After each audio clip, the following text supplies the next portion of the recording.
На няколко пъти за последните 3 дни след засичане на дронове около летището в София се наложи дейността на аеропорта да бъде прекратена, а няколко самолета пренасочени към други летища. Кой и как трябва да се справи с подобна ситуация, коментираме сега с полковник доктор Иван Миланов, вице-президента на Международната асоциация за борба с дроновете. Здравейте! Здравейте, добре дошли! Каква антидрон система трябва да притежаваме, за да може да идентифицираме, да прихващаме дроновете?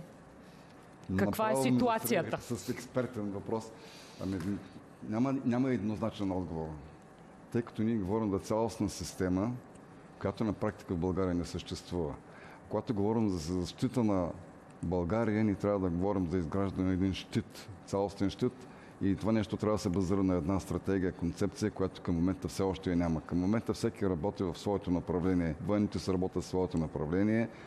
Критичната инфраструктура тук, там някои започват да правят вече свои отделни системи и няма липса цялостна концепция, което е един от основните въпроси, проблеми. Защо няма? След като дронове не се използват сега за първи път. От доста време виждаме, че дронове се използват като военни инструменти. За съжаление, това е нещо, което се вижда най-много и се чувства най-добре във войната, която се води, както в Украина, така и в Иран. Но нека не забравяме, че те имате свое гражданско приложение, то изключително голямо и много широко разпространено. Но в крайна сметка, когато говорим за проблематиката, за която споменахте и вие, трябва да се стъпи на 3 основни компоненти. Аз ви предлагам точно тази гледна точка, защото единичният случай или случаи като тези с налетището в София въобще не са изключение, включително и за цяла Европа. Те се случват постоянно такива инциденти. Въпросът е ние как реагираме, какво правим. И тук хубавото, добрата новина в този случай с конкретния случай с летище София е, че това показва, че системата им за наблюдение поне работи добре. Поне ги виждаме, казвате. Да. Но тук има една сложна интегрирана система, която е необходимо да съществува. Тя е многокомпонентна, многослойна система и която в рамките на така цялостна стратегическа концепция би изпълняла съвсем различна роля, не отделни елементи от нея, а една цяла роля като щит, чадър над небето на България, за да предпази както инфраструктурата, както военните съоръжения, така и хората, гражданите като мен и вас. Това е изключително важно. Колко трудно е да се направи такъв щит? Не е трудно, просто да започваме с едно законодателство. Вече се работи, напреднало е доста напред законодателство, но трябва да се ускори работата по въвеждане на правила, по които да се управляват тези дронове, да се използват тези безпилотни летателни апарати. Не е тайна вече, че вече в София има такава зона, която е заделена, върху която се работи. Да, скоростта не е добра, с която се работи, но ще трябва да се ускори. Нарича се U-Space, т.е. зона, в която ще бъде разрешено и там ще се използва предимно за безпилотни летателни системи, апарати, които ще се управляват, ще изпълняват всякакви функции граждански.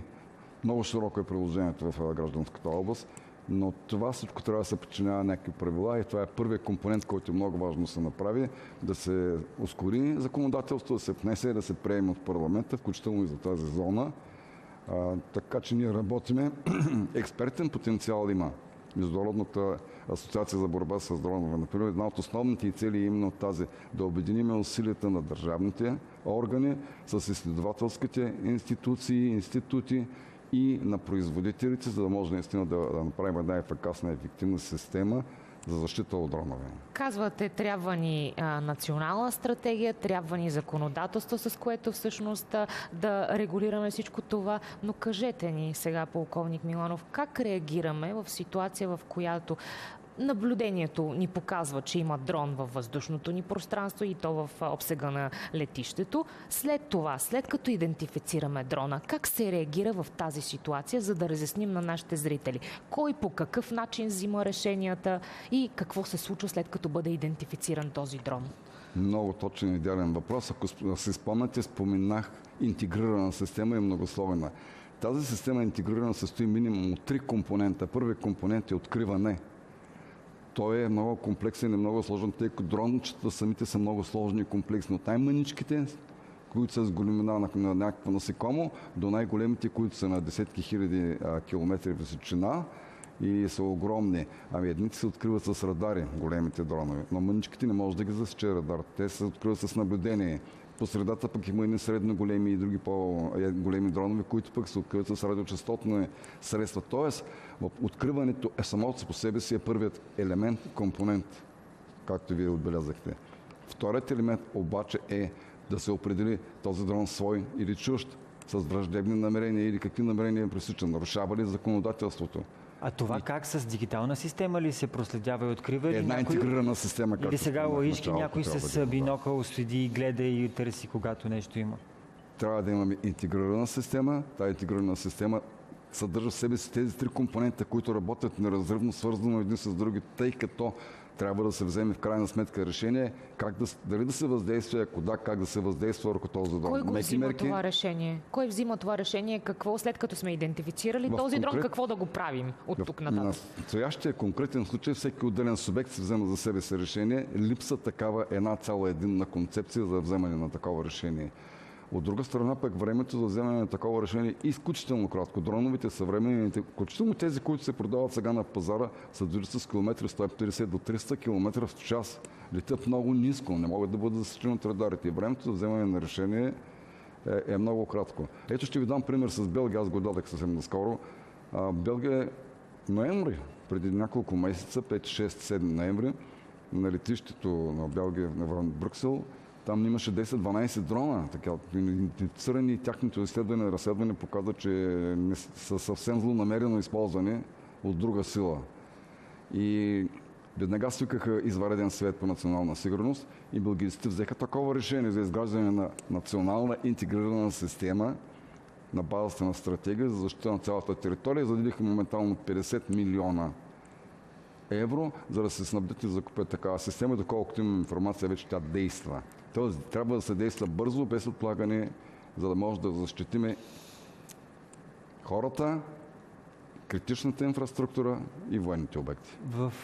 Простичко, нали? В този контекст и когато вие заговорихте за правила, има ли ясни правила къде могат да летят тези дронове? Защото дори един любител фотограф, който иска с дрона си да снима летище София, ако вдигне дрон и по този начин възпрепятства кацането на самолети, вдигне всички, които са в оперативния щаб на крак, за да могат да проследят този дрон и има такива последици. Има ли ясни наказания и правила? Разбира се, има такива правила. Проблемът не е дали ги има или ги няма. Проблемът е, че те трябва да се спазват. Хората трябва да бъдат обучени да знаят. Ето, например, когато имаш дрон, който тежи под 250 грама, той не е необходимо да се регистрира. 249, но ако е 250 и нагоре, той задължително трябва да бъде регистриран и попада под особен режим на наблюдение и използване. Но останалите и основно нарушенията, които се случват, най-вече голямата маса от тях са на недобросъвестни граждани, които ги използват така. Ама доколкото разбрахме, тук е този любовител. Съвсем не е безопасно. По тази причина и примерно, като говорим за летището, например, това е разделено на зони. Най-вътрешната зона е червена зона, така наречена, където е абсолютно недопустимо да има такива, защото е опасно. Познаете, че едно такова, макар и малко механично дронче може да причини много сериозни щети, ако попадне в двигателя. Има ли как да влезе такъв дрон? Аз ако си купя дрон и просто започна да го управлявам и го насоча към летището, има ли кой да го неутрализира, кой да го спре, да го пренасочи, да го върне обратно там, откъдето е тръгнал, например, дрон? Значи би трябвало това нещо да се случи, би трябвало да има средство за поражение или за въздействие върху дрона, но летище не може да използва въоръжение, така че там се използват така наречените меки мерки. Но все още не сме на финалната права. Те три компонента трябва да съществуват и да работят заедно, но аз не ги виждам. Добре, полковник Милонов, аз продължавам да си задавам въпроса. Как някой просто си решава, че може на летището да си дигне един дрон, при положение, че доколкото разбрахме, този човек е любител фотограф, но все пак работи в авиокомпания и той решава, че на летището може да си дигне един дрон, за да си снима излитащи и кацащи самолети. И след това има ли някакви последствия за този човек? Разбира се, той е задържан и разпитан, само че това, което аз прочетах от цялата информация и сведения, че в крайна сметка задържали са го, разпитали го и се оказа, че човекът има само фотоапарат, т.е. дрон няма и стигаме до компютри и компоти. Той просто не е имал дрон. Този дрон какъв е? Той не е имал дронове, но дрон има следващата вечер и тук вече трябва да се зададем въпроса какви са и службите, аз съм сигурен, че те работят тази посока, защото в 11:23 часа през нощта, малко преди 12 и половин час след 12 часа, 3 пъти са засичани дронове Това, което обаче липсва е този компонент, какво са направили, как са въздействали. Имат ли средства за въздействие върху тях или само отчитаме и дигаме телефона? И дали сме намерили собствениците на тези дронове или те са се прибрали, както онзи случай преди повече от половин година. Имаше един дрон, така и не разбрахме откъде е пуснат и къде се е прибрал. Аз и тогава казах в една съседна ваша телевизия на вас, обаче ние няма и да разберем никога. Защо не можем да ги проследим по някакъв начин? Някъде потъна в мрака на мълчанието. Никой не може да каже, защото там случаят беше такъв. Той излита от една точка в ромската махала. Иди разбира откъде точно излита. Отварям багажникът и сглобявам го, излита буквално за половин минута. Той е със собствен изкуствен интелект и програма зададена. И влиза, изпълнява се, наблюдава се всичко на летището. Той се разхожда около половин час, ако се спомняте, на летището, след което се вдига и отлита в друга посока. Аз се чакам го там, където си дойде, слагам се го в багажника и заминавам. Никой няма да разберете. Тоест информацията, която му е трябвало, той си е събрал и след това си е тръгнал от летището. Тогава бяхме много добре проучени, разучени какво правим, как го правим, как реагираме. Ама ние тогава си задавахме въпросите, полковник Милонов, какво правим в тази ситуация и защо нямаме такава антидрон система, интегрирана система, както вие казвате, и пак излизаме неподготвени. И след толкова време, когато отново сме в обсега на такива атаки, отново не сме подготвени. Знаете ли, ние вече 2 години близо говорим точно това, което вие току-що казахте, без никаква чуваемост. И слушаха ни внимателно, да, добре. И никой не се дава сметка, само в парите ли е въпроса? Да, най-редовно го подигнем по всички телевизии. Май само тук не сме били при вас, за първ път съм при вас, но нямаше чуваемост, докато сега вече има условия и има чуваемост. Има вече експерти достатъчно. То има и притеснение вече. И работиме заедно. Ние, например, се партнираме много с Министерството на транспорта, с Генерална дирекция гражданско въздухоплавателна администрация, с Ама си партнирате сега, откакто е служебното правителство ли? Сега, откакто е служебното правителство ли си партнирате или отпреди това? Няма никакво значение кое правителство. Сигурността е надпартийна, тя е национална. И така, че ние няма никакви проблеми. Ние искаме просто да разберем от кога е започнал диалога, като казахте преди малко, че няма чуваемост. Което е прекрасно и полезно. Трябва само да ускориме и да завърши работата. Ние участваме на всички тези работни групи доста сериозно и предприемаме се мерки това нещо да се случи и трябва много сериозно да се ускори. Ако попитам така, кое е по-лесно да се насочим към произвеждането на дронове, които ако ни се наложи да ги използваме,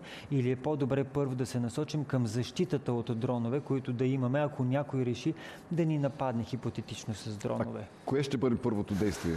Ние ще трябва да отговорим на нападение. Това означава, според мен, много логично, че ние трябва да имаме такава система да ни предпази. Ние да чакаме да дадем жертви, за да кажем, ние бяхме нападнати и дадохме жертви. Първо да се пазим, а след това да атакуваме. Освен всичко друго, тук има един много интересен компонент, който малко се отчита от хората. Това е скоростта на развитие на научно-технологическите процеси. Науката, технологията и иновациите се развиват с огромна скорост и ние трябва да се отговорим на въпроса дали нашата промишленост, нашите производители, включително в Европейския съюз, са достатъчно адаптивни да отговарят на бързите промени. В Украйна, мои колеги, които работят там, украинци, които са на бойното поле, буквално казаха, ние всяка седмица се налага да се преадаптираме, да се приспособяваме към настоящите промени. Така че този въпрос е изключително важен. Финален въпрос, моля ви, не притиска ни много времето, но моля ви кажете ни, има ли реален риск от сблъсък между самолет и дрон на този етап? На този етап нека да обобщим. Работи се, но все пак все още съществува и винаги е съществувал такъв риск. Трябва да се работи по този начин, по който говорихме, да се вземат спешни и бързи мерки, за да нулираме риска колкото се може по-бързо и по-голяма степен. Много ви благодарим.